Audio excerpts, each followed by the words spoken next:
Cho'pon har mahal qo'ylarini qo'rasiga qamagandan keyin qo'ylariga qarab oyatul kursiyni o'qir ekan. Bismillahirrohmanirrohim. Allohu la ilaha illa huval hayyul qayyum deb oxirgacha o'qir ekanda, undan keyin qo'ylari tomon shuf derkan. Suf derkan. Va uyga kirib ketar ekan. Boshqa qo'ylarni, boshqa cho'ponlarning qo'ylariga bo'rilar, o'g'rilar, qanaqangidir kasalliklar kelsa, buning qo'ylariga hech qanaqangi kasallik, bo'rining hujum qilishligi, o'g'rining hujum qilishligi, qanaqangidir talofotlar bo'lmas ekan. Bir kun aytadi cho'pon, bir kun keldim, yomg'ir yog'ayotgan edi. Yomg'ir yog'ayotganida men qo'ylarimni xonasiga, qo'rasiga qamadimda, undan keyin yugurib uyga kirdim. Yugurib uyga kirganimdan keyin kiyimlarimni almashtirib, kiyimlarimni quritib, choyimni ichib bo'lganimdan keyin esladim.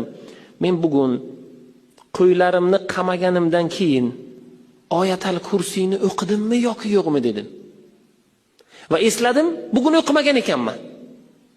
Yarim tun bo'lgan. Yarim tunda chiqdimda qo'yxona tomonga qarab oyatul kursiyni o'qidim. Uyga kirib xotirjam yotdim. Ertalab bomdod namozini o'qiganimdan keyin borib qo'ylarimni endi chiqarib ovqatlantiraman desam, bir odam ko'zi ko'r qo'ylarim ichida alanglab yotibdi.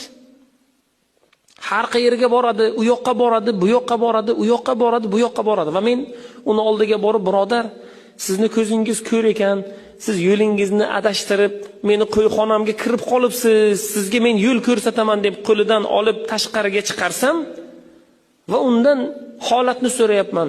Siz qanday qilib bu joyga kirib qoldingiz desam, agar men aslida o'g'riman. Kechqurun sizni qo'ylaringizni o'g'irlayman deb kiruvdim. Qo'ylar ichidan bir semizrog'i baquvvatini tanlayman deyotgan bir vaqtimda birdaniga nimadir bo'ldi-yu, ko'zim ko'rmay qoldi.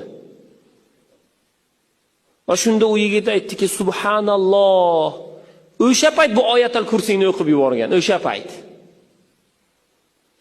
Shunda olimlarimiz oyatul kursiyning tafsirida aytadilarki, kim agar mulkiga, safarga chiqayotganda xonadoniga, ishga chiqayotganida farzandlariga yoki biror bir ishxonasiga, shirkatiga o'qisa, inshaalloh salomat bo'ladi.